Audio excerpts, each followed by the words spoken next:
Yeah.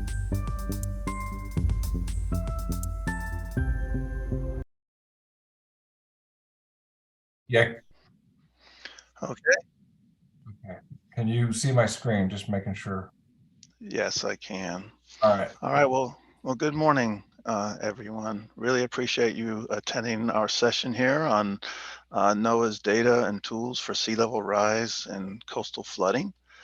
My name is Mickey Schmidt, and I come to you from the southeastern coast of the United States of America and from Charleston, South Carolina. I will be your moderator for today's session. Today we have one speaker, one fabulous speaker with us, Doug Marcy.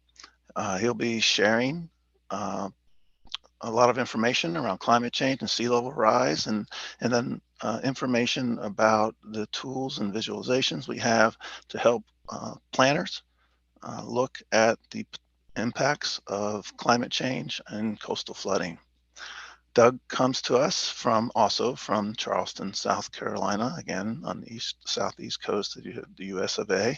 Doug is a coastal hazards specialist at the National Oceanic and Atmospheric Administration's Office for Coastal Management. He has been with the United States federal government for 22 years, working on translating science and providing geospatial data depicting current and future flood risk to the floodplain and coastal management community. Doug has a presentation and a demo to share with us this morning, and we'll have plenty of time for questions and answers.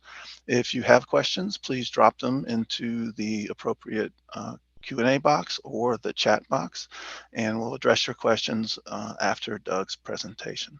So again, appreciate your interest in learning and sharing information with us, and I'll turn it over to Doug for his presentation. Take it away, Doug. All right. Thank you, Mickey, for the intro. Good morning, everyone. For us in the U.S., it's just now turning morning. It's midnight here on the East Coast, but we're happy to be with you. We've got our coffee and we're ready to go here. So again, thanks for having us. I'm going to spend a little bit of time going through a little bit of Climate Science 101. Hopefully this isn't duplicative of what you've already seen at the conference. And then I'll get a little bit into what is causing sea level to rise globally, some of the factors involved and some of the uncertainty involved, especially as we go farther out into the future. And then get into some of the impacts of that. Talk a little bit about the methods we go through to map inundation, and then share with you a tool that we've developed for the U.S. that visualizes sea level rise and provides the data behind it for folks to use for adaptation planning. So I'll go through all of that with you here. So just kind of starting out at sort of a high level with keeping up with the latest in climate science. You're very familiar with, I'm sure, the Intergovernmental Panel on Climate Change. It just released this last year the 6th assessment report, AR6, and it is a result of a large international community modeling, the CMIP process, which is a bunch of basically community modelers get together and run global climate change models, various different types for ocean, atmosphere, cryogenics, everything. And one of the scary, I guess, facts and figures that they come out in the executive summary I'm showing here, and that is that we've seen the highest amount of CO2 concentration in the atmosphere in the last 2 million years. Sea level rise is rising faster than it has in the last 3,000 years. Arctic sea ice is at its lowest level in 1,000 years, and glaciers are retreating. Yeah. Yeah, can you hear me?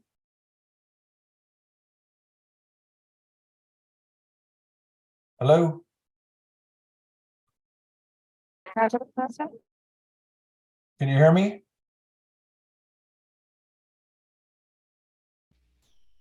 I hear you fine, Doug. I don't know. Okay, all right. I guess I'll pause until.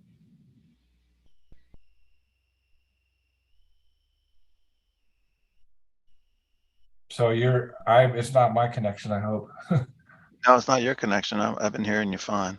Okay. Yeah. Are you hearing me?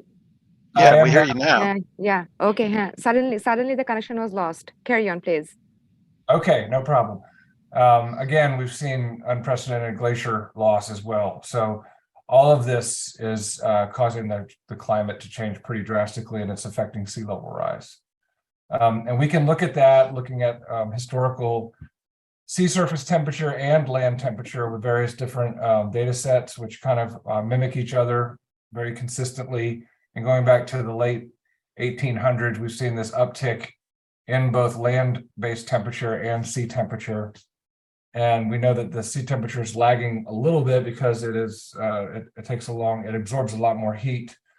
But the warming of the ocean itself is actually starting to cause the ocean to expand, which is adding to the global sea level rise problem. As a matter of fact, most of the sea level rise we've seen globally is from that expansion. Historically, we can go back and see the curves. We've used tide gauges around the world, going back some over 150 years of data. And then in 1993, we started using satellites to measure ocean sea surface heights using satellite altimetry. And we can also kind of look at the budget of what different processes are adding to the total curve or increase in sea level rise. So you can see on the left here, we have introduction. A lot of it has been from expansion of the ocean volume, and we're starting to see a little more contribution from the ice sheets, Greenland especially. And then on the right, you can see globally the observed global mean sea level. And of course, here in the United States, we're seeing a little bit higher trend. I'll get into that, but sea level is not the same everywhere for a lot of different reasons. So looking out into the future, the trick is to try to use the global climate change models and come up with different emission scenarios. These are called in AR6, it's a shared socioeconomic pathways, which are essentially scenarios of how much greenhouse gas will continue to put into the atmosphere, plus increased population and that kind of thing. And so you can see these curves. 8.5 would be obviously a worst case, and 1.9 would be a best case. So likely we'll be somewhere in the middle, depending on if we start to reduce greenhouse emissions drastically enough. Of course, the idea is to try to keep it below. Right now, we've seen about a 1.5 degrees centigrade increase. We're trying to keep it below 2. That'll maybe minimize the amount of impacts we'll have, but at some point we've already baked in a certain amount of sea level rise. This seems like a complicated graphic, but I really like it because it explains all the different processes that cause sea level to change. Some are more on the event base, like you see this extreme one in the middle, extreme sea level rise. That's from storms. Wave run up, storm surge, tide, but then the longer term processes,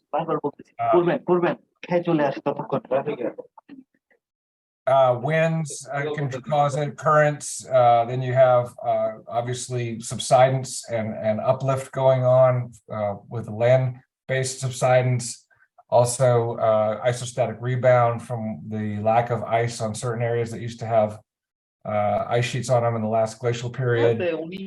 All of these contribute to the overall change, and a lot of these changes are actually regional and local, so that has to be taken into account. Probably the biggest uncertainty is how the ice sheets, the large ice sheets, Iceland and Greenland, are going to react, how fast they will melt, whether it'll be a linear process or whether it'll be a more of a threshold based kind of an all of a sudden. This is the example. We've started the Doomsday Glacier, the Thwaites Glacier in Antarctica, and you can see kind of in cross section how it's grounded But what's happening is you're starting to see more calving off and icebergs, surface melt, and reducing that kind of shelf. And eventually, if that shelf is gone, the ice will move quicker from the continent, and then that will cause obviously more volume to be added to the ocean, as well as the melting. So the displacement and melting. So, but how fast that happens and all of the different processes are still being studied. It is a very much a kind of a new area of research, trying to figure out how these ice sheets will behave with different warming scenarios. So this is a good map based on data sets that NOAA uses. It's an international data set. It's the Permanent Mean Sea Level Rise database, and there are tide gauges all around the world.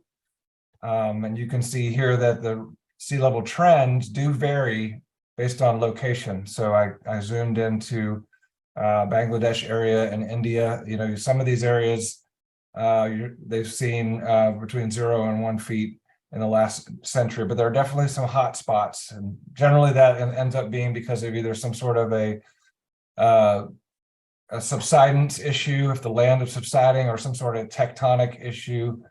A good example is in America's Samoa, that had the earthquake in 2009, and there's a part of the island is now has subsided quite a bit, so the sea level rates have gone up, and so that certainly can happen.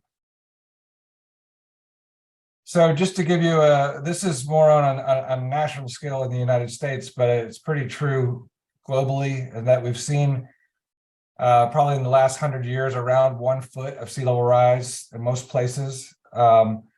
And the projections are looking like we're going to see an additional foot by the year 2050. So it took us 100 years to have 1 foot of sea level rise. We're probably going to have another foot within the next 30 years, which is going to really cause a profound shift in coastal flooding over the next 30 years and increase the amount of damages we've seen from coastal storms.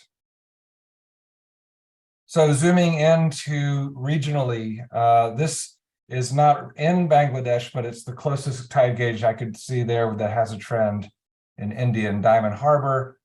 Giving you an idea, the gauge has been there since the late 40s continuously, and you can see the blue line. This has been the interannual variability and seasonal variability has been taken out, but the subsidence has not been taken out. So there might be some subsidence causing this as well, but you see the trend line averages about 1.3 feet of sea level rise there in the last 100 years.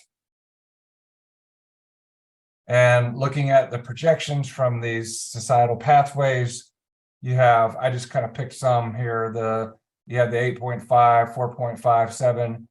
So, you know, if you take the kind of the mean, this is what you're looking at, a number of, you know, like by 2100, you can kind of see we're looking at least a meter, a little bit above that, a meter of sea level rise. That was about 3 feet or so. And then at 2050, again, you're looking at about maybe about 1 foot. How confident are we on these projections globally? Well, it really comes down to the processes that are driving more so in the future. Right now, we have a pretty good handle on the natural processes that are occurring based on studying historical data. What we don't know is the emission uncertainty, how much more CO2 will go into the atmosphere, and then how the ice sheets will react. So we don't really have a confidence on that. So the range of scenarios as we go out farther get pretty far apart. So there's always a worst case kind of extreme scenario, and there's a best case. And if you look at the probabilities associated with these SSPs, then you can see, you know, somewhere in the middle there would be like kind of a more likely or higher probability. Of course, increasing sea level is just going to add to the processes we already have to deal with. We already have storm surges. We already have to deal with water tables either going up or down, land sinking. We are dealing with more extreme rainfall. We've got higher temperatures with every degree of increase in global temperature. The the atmosphere can absorb 7% more water, more extreme rain events. So all of this is going to, sea level is going to just add to the problem.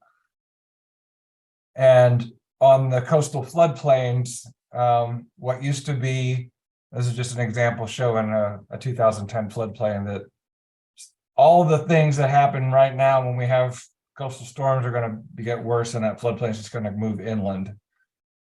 So each storm with sea level adding to the total height is just going to push that inland. So the floodplain that we are mapping and modeling now, based on current conditions, is not going to be the same floodplain 50 years from now. So the importance is to try to look at, and some of the policies we're starting to look at in the United States is, what does the future floodplain look like? Can we map what that might be so we can start to plan and not build in those areas to try to reduce our losses in the future?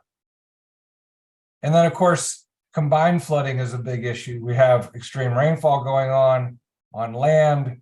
A lot of our pipes and stormwater systems are hooked up to outfalls that drain, especially along the coast, into the ocean. So sometimes they back up with tide water from high tides, and we get storm surges at the same time. It's all combined, and we're just now starting to try to model this all as one system instead of separately, to get a handle on how the water levels in the ocean are impacting what's going on with drainage up the rivers and locally in municipalities dealing with pluvial type flooding. Okay, shifting gears just a little bit. We actually teach a 2-day course on how to do inundation mapping, and it goes into a lot of detail, and I won't do that now, but we kind of broke it down into kind of a 4-step process. One of the benefits of us being able to, the reason we can do some of this mapping is we actually do have a lot of elevation data we collect through our platform called Digital Coast, which I'll actually give you a demo of in a minute. But it's crucial to have good elevation data, and we have to obtain that and prepare it. We have to look at the data formats, the resolution, the horizontal datum. And that's really important. It serves as the base layer on which we have to do all of our mapping, and it's really important to get that right. Elevation data accuracy with technologies now like LiDAR, which is light detection and ranging using laser-based systems from airborne aircraft. There's mobile LiDAR now that could be collected on the ground. That's giving us really high accuracy elevation data we can use to do the mapping.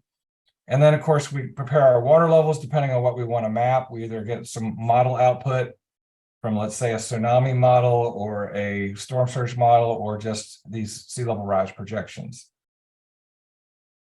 And then the third step is we map the inundation. So we get a water surface, either from some points or some data, and then we subtract that against the ground, our digital elevation model, and we produce an inundation map, and it also gives us depth of water too.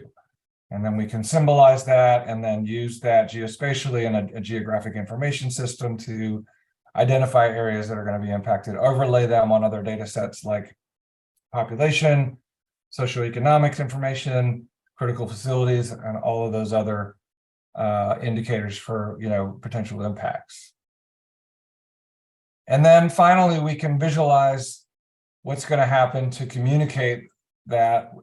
We can do static maps. There's a lot of web applications now, including the one I'll show you. We can do animations. There's all kinds of nice, neat things we can do in the computer world now. And as I mentioned, elevation data really is the key. And there's better elevation data coming online nationally, internationally now. There's, I think the only thing that was available was the satellite. The shuttle, space shuttle mission that collected topography around the world, and there's a little better data sets that are being developed now. I know NASA's going to be working on some internationally. I think another group called Climate Central has been doing that too. But it's important to get the elevation data and then try to build the best terrain model you can from various sources. This is what we have to do. We have to go sometimes to a national source.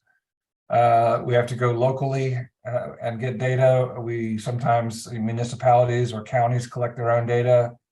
And we essentially try to stitch together, if you will, kind of like a quilt of elevation data sets. And then we have to process that. So it looks a little ugly when we first get it. And we have to kind of do some cleaning up of that, enforcing some of the hydroconnectivity. This is an example of before, where you see all these triangles in there and you want to kind of get rid of that so you can define the shoreline better.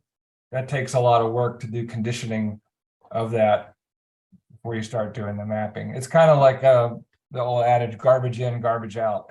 When you don't have good data sets to map on, and you'll end up with bad results.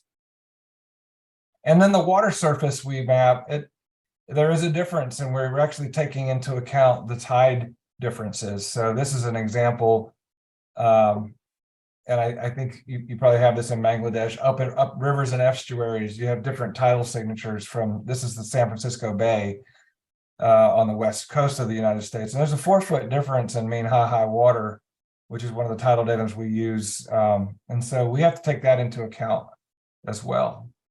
And we use a tool and a model called a vertical datum transformation tool. And that corrects for the tidal differences. And one of the other things we're trying to get a handle on is the increase of high tide flooding. And that is that kind of what we call sunny day flooding. These are when we get the king tides or the perigean tides, which happen when the moon and the sun are either on the same side or on opposite sides, pulling a larger tidal bulge. Then we get these high tides, and they've really started to increase since 2000, almost 4 times as much. And then by 2050, we're looking at 25 or 75 days, which will be almost 20 times.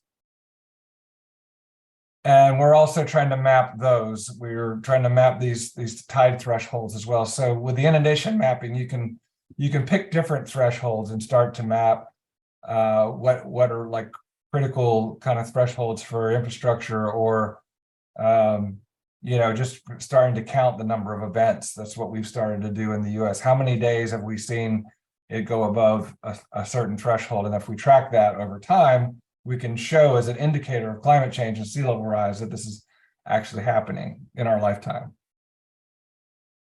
So with that, I'm going to kind of pull away from the slides here and go into our sea level rise viewer, and then another tool called our flood exposure mapper, and show you how to get to those through our Digital Coast platform. Our sea level rise viewer is really kind of a nationally consistent screening level tool. It's not really designed to be used for engineering analysis. We do the best we can with trying to process the elevation data, but we don't have access to detailed like hydraulic models and things like that, and stormwater systems. It's based on the best available LiDAR, DEMs, elevation data that we can get, and we make everything we do available to our constituents. So it's public data. What you see in the viewer in a minute, people can download the GIS files and get all those, and we're now making those all open source formats like GeoTIFFs. So, all right, let me go out of here, and this is our Digital Coast homepage.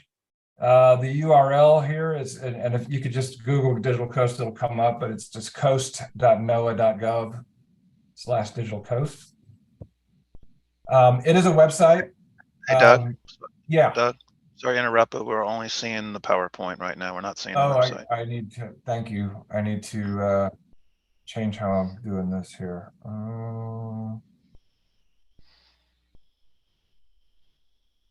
There you go. We can see it. Thank you. Good. Thank you I'm glad you're there telling me that.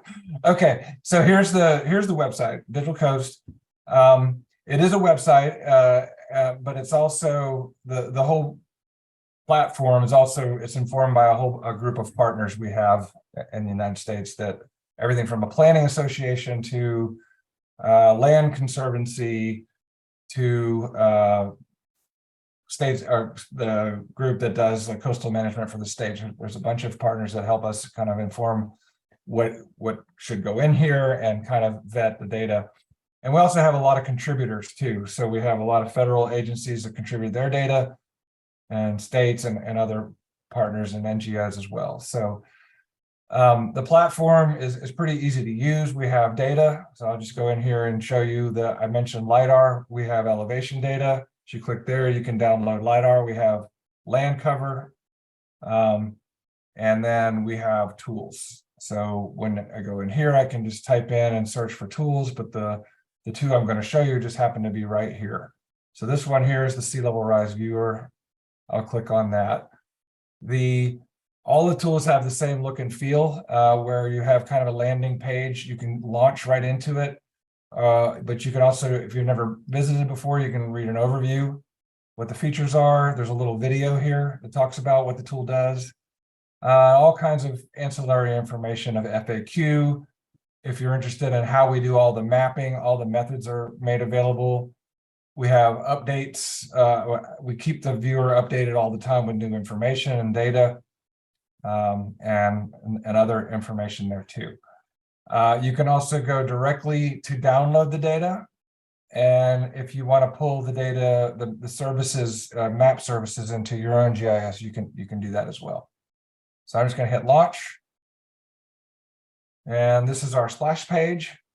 I'll just have you notice what we do keep up with how many times we've updated, and you can see here going back to 2015, we're constantly making changes, updating the data. As we know, the land surface changes all the time, especially with coastal storms. So one of the things that we do is we get information and data from other partners that collect data after storms. And we try to get that in there too and update it. So by getting started here, this is what the tool looks like, and I can type in something maybe where you're familiar with. I'll do New York City.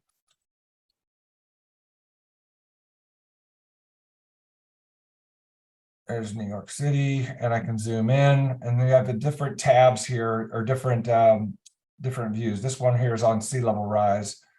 And what you have, I'll zoom in one more time, is a slider here. The background is just an image, but you can also change that. It gives you you have a legend, but you can change the background to be streets if you want, or just a dark background. I kind of like satellite. And on the left, you have this slider. So it starts out, the blue area here is at our mean high water, which is the kind of the average high tides. The green areas are not connected to the ocean, but we leave them in there because they're low-lying areas. They may or may not be connected through pipes, and we don't have that information a lot of times. So we leave them in there. They do identify areas, though, that can potentially flood from excessive rainfall. And then we map 1 foot increments going all the way up to 10 feet.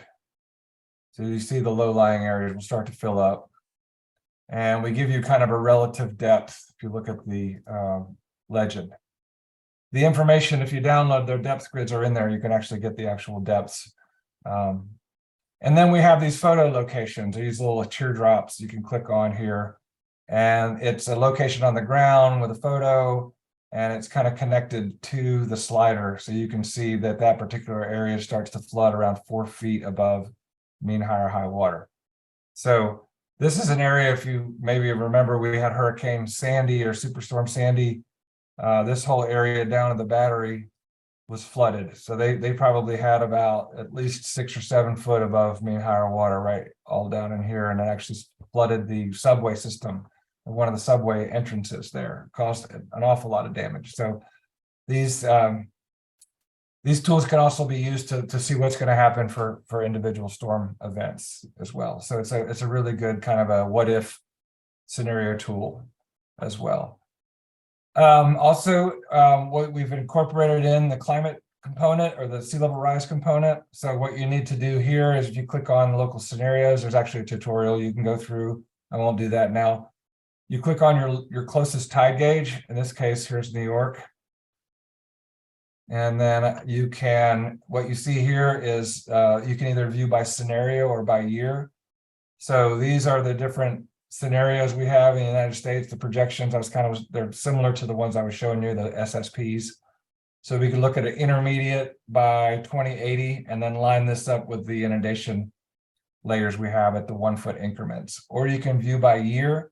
So let's say this is good for doing like threshold analysis. So if you're looking at the battery, and you can see that, well, okay, down here by Pier 17, it starts to really get impacted right around 4 feet. Okay, when's that going to happen?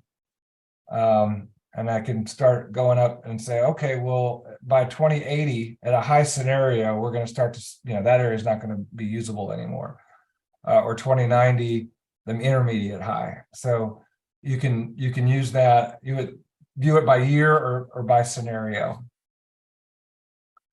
And we also have the previous science report that was based on AR5, IPCC AR5, so you can compare the old scenarios to the new ones. All right, also the other tab we have is something called mapping confidence. It's just more of a visual to show you that there is uncertainty in the mapping that we do. The elevation data, even as good as LiDAR is, gets you only about as good as half a foot or foot of plus or minus. So there is uncertainty in that, and then also the water surface we're using. So this orange area here kind of shows you what may or may not be wet or dry. So there definitely is uncertainty. It tends to be, as you get up against higher slopes, that little ribbon of orange gets smaller. But it does, in very flat areas, it does let you know that, there's a lot that can be flooded within that sort of the plus or minus 1 foot. As we know, very flat areas are hard, and it's really important to get the best elevation data we can in those areas. We also have, this isn't the best place to show it because it's very urban, but March migration. So what this is using is another product. It's basically land cover data similar to, it's using like Landsat satellite imagery and classification into 16 different land use types or land cover types. And what we do is we use a model that shows how the different land cover types will change. How, like for instance, marsh. And here's the legend, like freshwater, brackish, saltwater marsh. Is that going to be able to migrate inland, or is it going to transition into open water? A lot of the times what ends up happening is a barrier is there. It's high and medium intensity development. So the marsh won't be able to move because it's already been developed. Kind of use that as a rule that we're not going to potentially, these areas that are already developed are probably going to stay developed. So it's a good way to kind of see how the land cover will change over time. Another tab we have is based on social vulnerability. It looks at 32 different factors that we capture when we do our decadal census, figure out how many people are in the United States. And there's the way they answer those. We can classify, based on poverty and literacy rates. We can kind of come up with high, medium, and low socioeconomic vulnerability, and that obviously the red areas are more socially vulnerable. That gives you an idea. There's more that can be done with this. If you download the data, you can start to do your own analysis, locally and get a better handle on. This is more of a national data set here. And then our last tab looks at this high tide flooding phenomenon I was telling you about. So we click a gauge here in New York. What we're showing here is this red area. This is what floods at what we call a high tide threshold. And in this case, it's 1.8 feet mean high or high water. And then we track, actually, we're pulling in application program interface API from our sister office, the co-ops that does the tide and water levels. And we're showing how the number of times we've crossed over this threshold has really risen since the early 20s. We've really started to see now almost 20 or 14, 16 days a year. So it's kind of really following that sea level rise curve. And that's the same for a lot of these. We've seen a lot of increases. Not all the tide gauges have been around that long, but it's a really good indicator. And so it's a powerful way to show folks that, yeah, look, this is actually happening in your lifetime. We're going to add moderate and moderate and major in here too. So you can map, like I said earlier, you can map any thresholds you want. Each of the tabs here has a, for instance, on the local scenarios, we have this info button. So if you want to learn about the scenarios and let you go back and go to those reports, the science reports I was telling you about. And then, let's see, we can also, right here, we can go to download. We can change the transparency on the viewer. Actually, trying to move there we go. You can change the transparency so you can see through the map layers easy enough. And this is a kind of a neat little feature right here, this airplane. You can zoom in to a particular view, and then you can hit this button and it gives you a shortened URL. It's actually not working right now, but it usually gives you a shortened URL that you can just like a bit.ly or something like that, and then you can share that with someone, and then they pull it into their browser, they'll get the same view. So, all right. So I'm going to go back to Digital Coast. So right here on the little NOAA, we call it the meatball, our logo.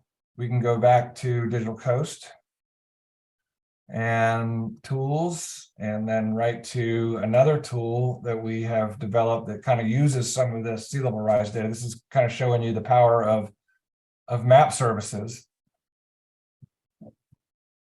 All right, we're gonna undo the same thing, New York. Hey, Doug. Yeah.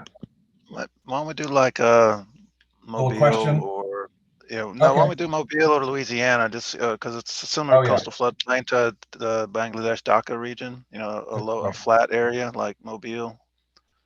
Yes, well, there you Something go. like that. There's Louisiana, the whole bottom part of Orleans. Louisiana is a floodplain. Yes. Actually, that's a good point. Very similar. So the bottom part of Louisiana, United States, is the Mississippi River Delta, similar to the Bangladesh area deltas there. And what this shows is a composite map of all the different coastal inundation types. So if you can see over here on the left, it includes high tide flooding, our FEMA flood zones. FEMA is an agency that does emergency management, and we have what's called a national flood insurance program. We map the 1% chance flood, and they use that for setting insurance premiums. Other hazards here too, but our sea level rise data, for instance, it can be pulled in. So these are the same layers you just saw in our viewer, and they're being pulled in here too. So you can see it doesn't take much to flood most. I'm going to change the base map. I like the imagery better. Yeah, it's good. And the transparency a little bit so you can see through. Yeah. So a lot of the state, it's very low lying. We have levees that protect a lot of this area. This is, you probably heard of New Orleans. We had a bad storm back in 2005 called Hurricane Katrina. And the levees up here along this lake called Lake Pontchartrain failed.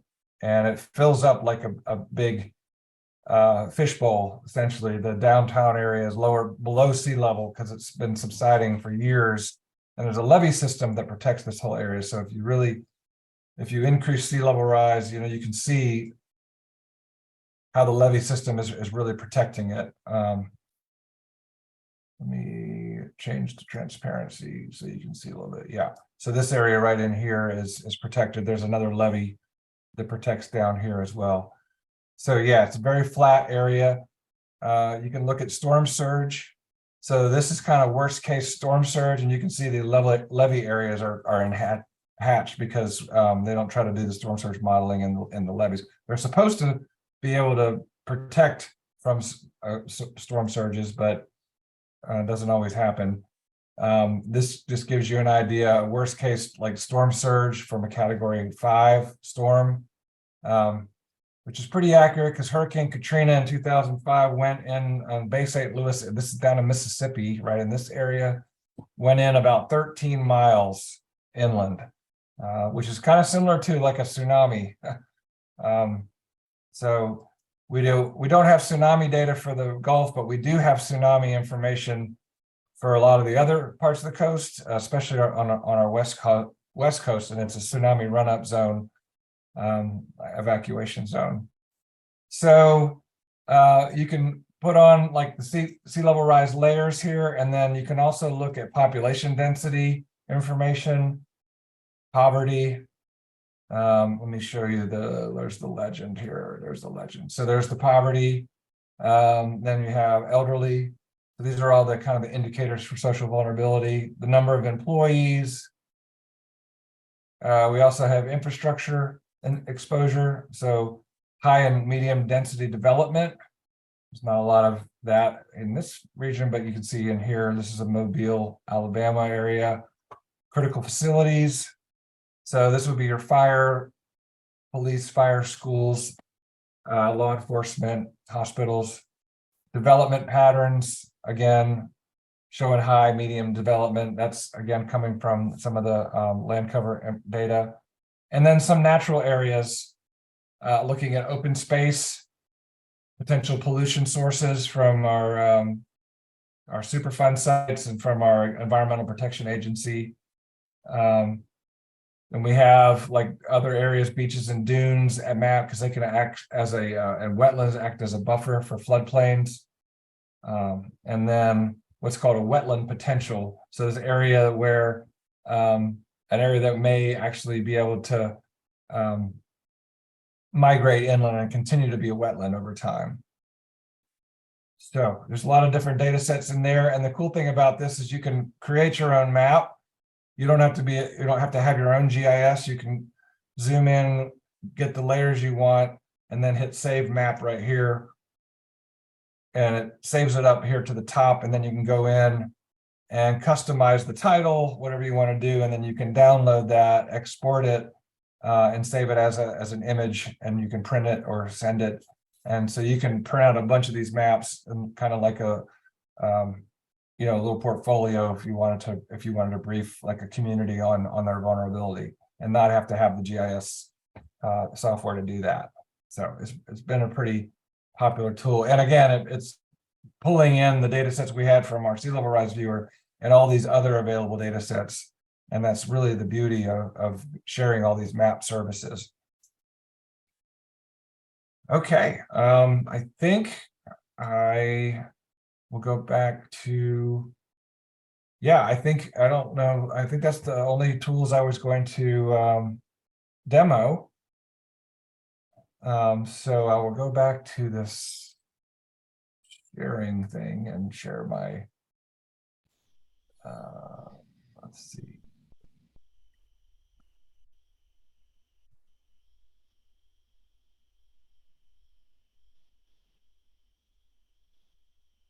Okay, are you seeing my content slide now? Okay. Got it, Doug. Yeah, very much, Doug. I invite others to submit questions in the Q&A box or the chat. Doug, we have a question for you. So one of them, when the modeling was prepared, including waves, tides, surge, and sea level rise, did the model add the glacier melting?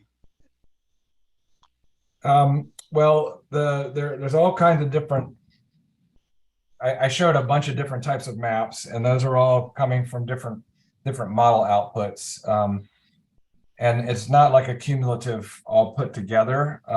The sea level rise projections I was talking about that are coming from the IPCC, those are taking into account glacial melt scenarios. And that's why they're, by 2100, they're so spread out, because it's really an unknown of how fast the ice sheets are going to melt. There's all kinds of factors. Like the farther you are away from the ice sheets, then you're going to see more sea level rise. The farther you're away from Greenland, you'll see more from Greenland, because the ice sheets are actually holding water closer to them right now because of their mass. And as the mass redistributes, it's going to change how the ocean sits on the planet, but also contribute that fresh water and then add to the volume. And that is taken into account with these projections.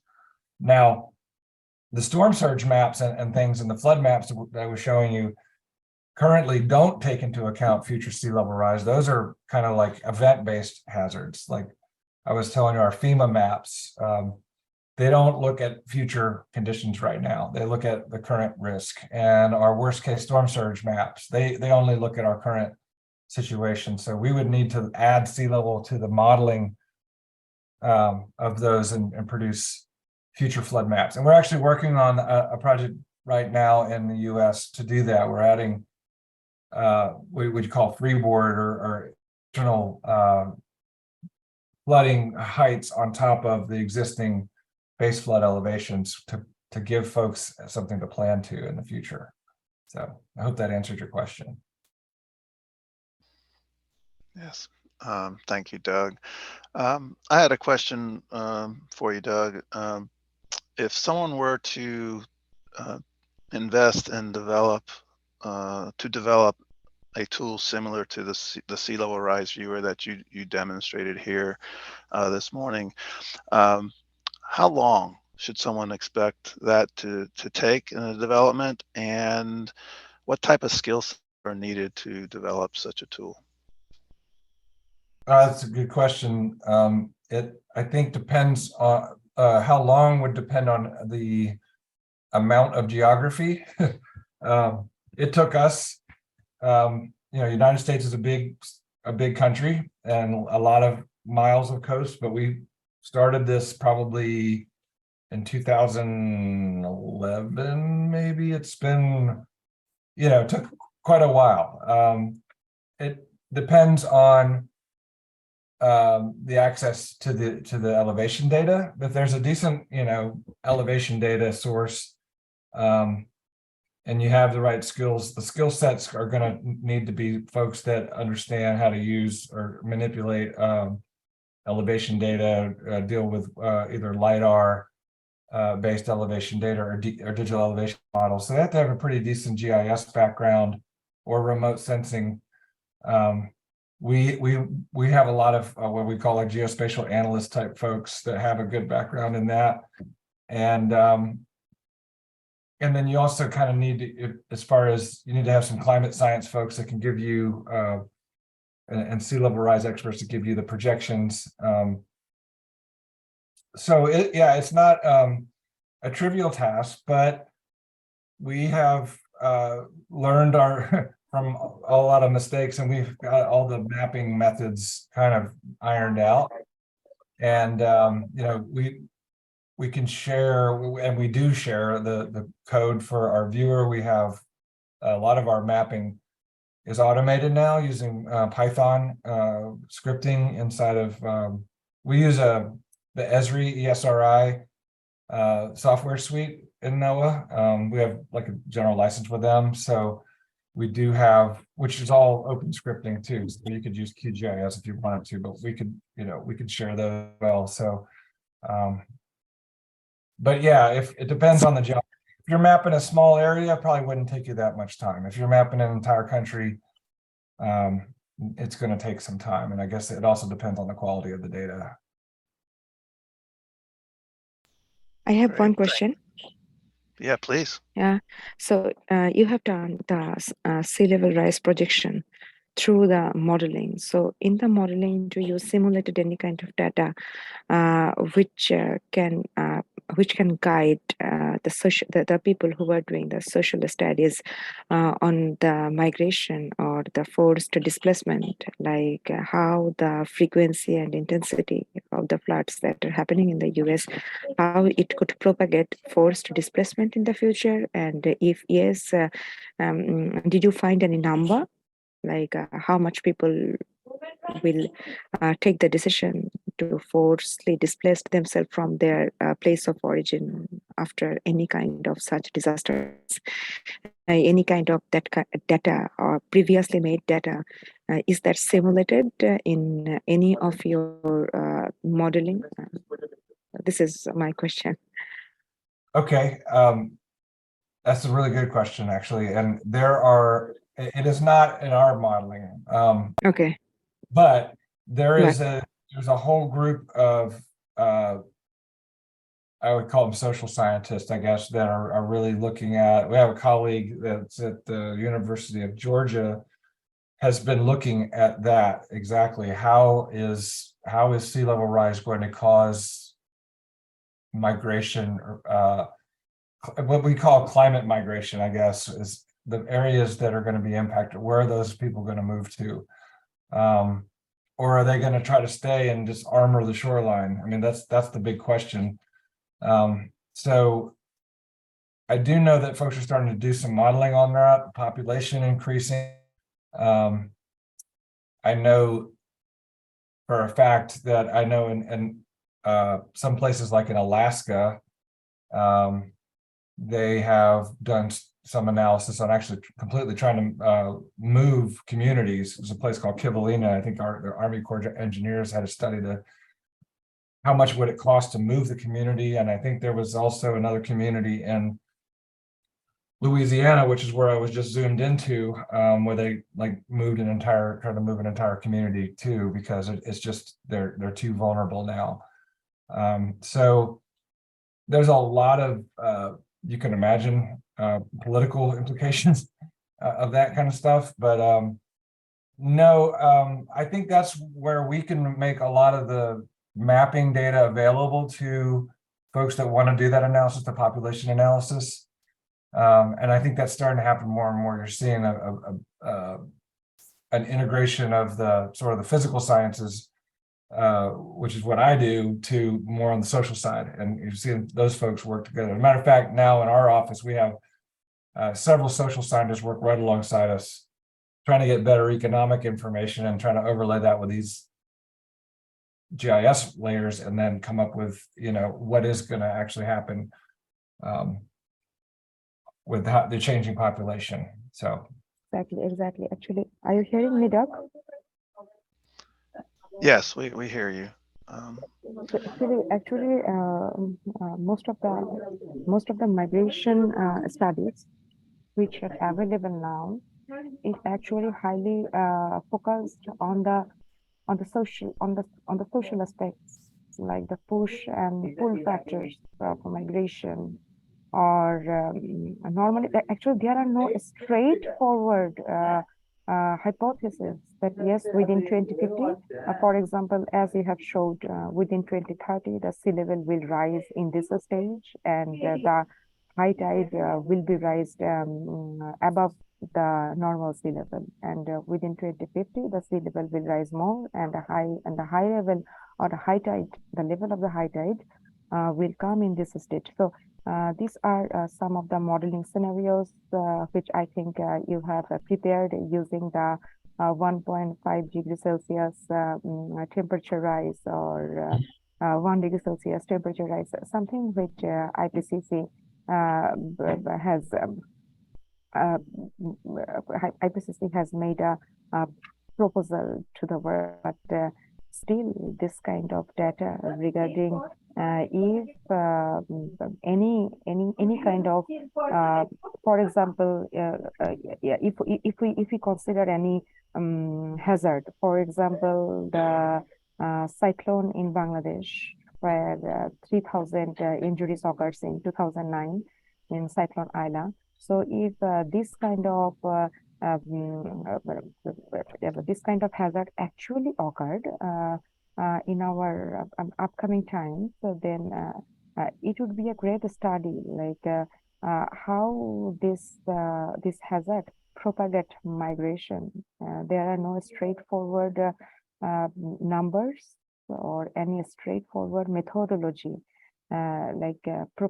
We just know from the social aspect that yes, hazard and the climate change is propagating migration, but there is no direct linkage through any physical modeling or the social modeling how it actually happens. And I believe that if this kind of studies can be made, if this kind of studies can be established, then we will be more the outcome of the studies will be more impactful in case of disclosing the impact on future urbanization, like these people who will migrate, they were mostly from the rural areas or suburban areas, they will come in the urban areas.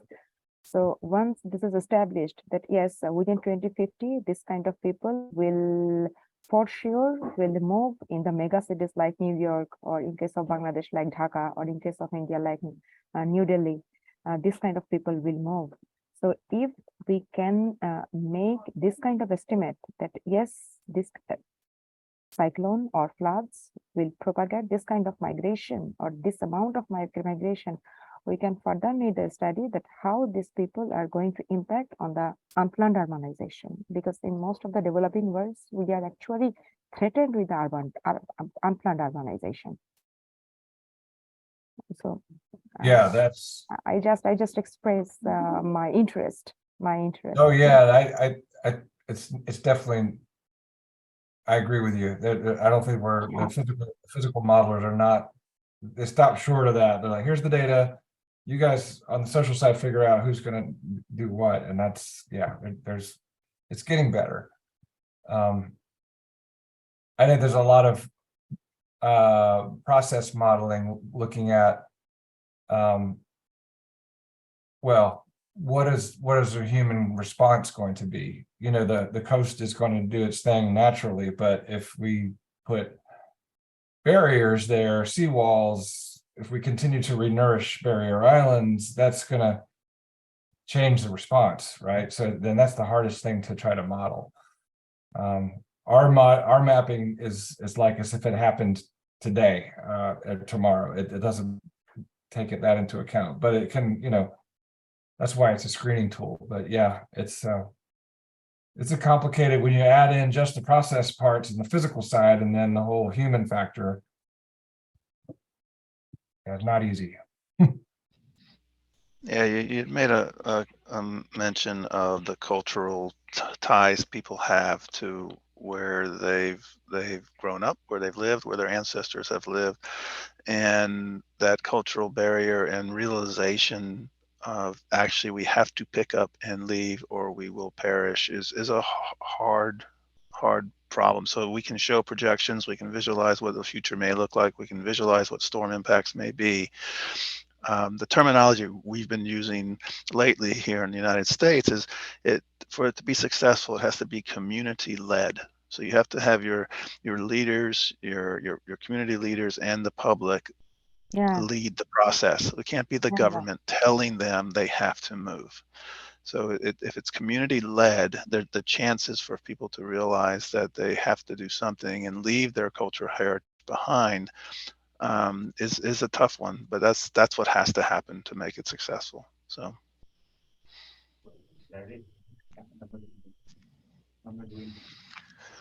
All right. I don't see any more questions popping up. So I'm going to give us a few seconds of awkward silence to see if anybody wants to be brave enough to pose another question. So, dear attendees, the presentation, Doc's presentation has already been finalized. So, do you have any question?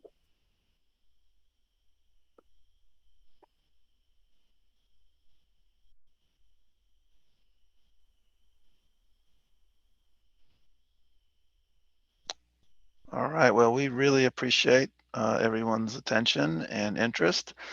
Doug had shared our contact information. We'll also share that within the notes. If anyone has any further questions or interest in learning more about what Doug talked about, please let us know. And we hope you enjoy the rest of your conference.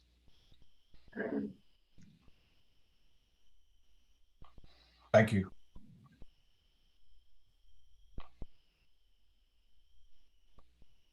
Hello?